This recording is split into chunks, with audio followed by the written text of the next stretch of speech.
Hi, welcome back to my channel.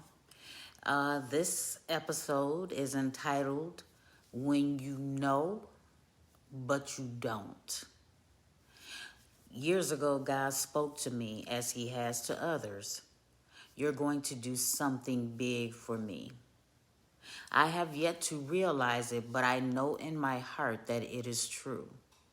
The spiritual warfare that I am in makes it clear.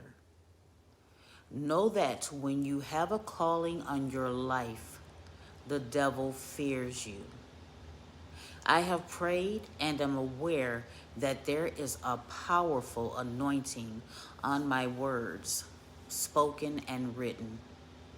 Aware that with this realization, the average person, including family, friends, frenemies, and some strangers may not support you and may even despise you.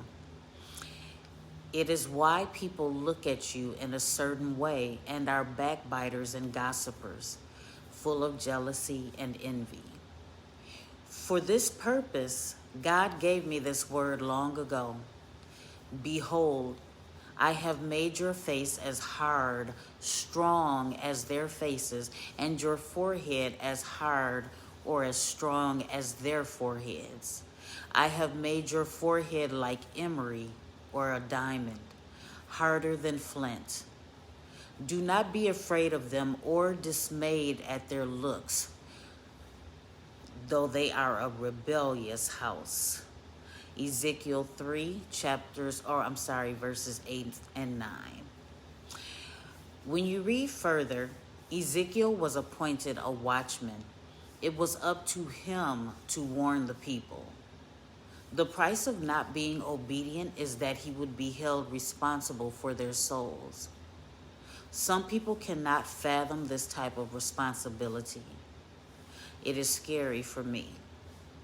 But when he warned them, it was up to them to hear or forbear. This is why the enemy will attempt to use people to make you feel irrelevant. What you and I must recognize is that most of the people that he uses are broken, fragile people that are unwilling or not yet in a place to start the process of healing. What I told myself today is that it would be foolish of me to allow a broken man or woman to break me. It is an oxymoron if I have ever heard of one. So get it inside yourselves from whence your help will come. I also talked to the Lord according to what was in my spirit, acknowledging that I don't need a large following, but one or two loyal, faithful, and supportive friends who love the Lord with all their hearts, who are willing to be obedient and content in God's will, and how we are empowered to assist one another in the purpose, mission, and vision that we are given. I became keenly aware that we must watch what we say out loud, even in these moments of intimacy, because the enemy is also listening. This is why, depending on the conversation, Jesus admonishes us to go into a closet and shut the door, praying in secret, and our Father which seeth in secret will reward us openly. We must diligently seek out the truth and what is of God, because the devil may also answer prayers cunningly and at a counterfeit level for a dire price. What God tells you will come to pass through obedience and hard work. Note that in Ezekiel chapter 3, verse 15, he sat among the exiles in astonishment for 7 days from the vision and the work that was before him.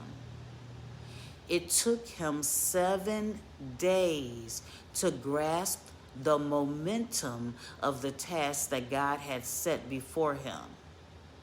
Finally, as you wonder when it is going to happen, some men like David and Joseph waited for years to see the promise manifested. Even Abraham died not seeing, but still believing. I titled this When You Don't Know, or When You Know But You Don't, because God can speak to you clearly, and the flesh cannot comprehend what the Spirit is saying.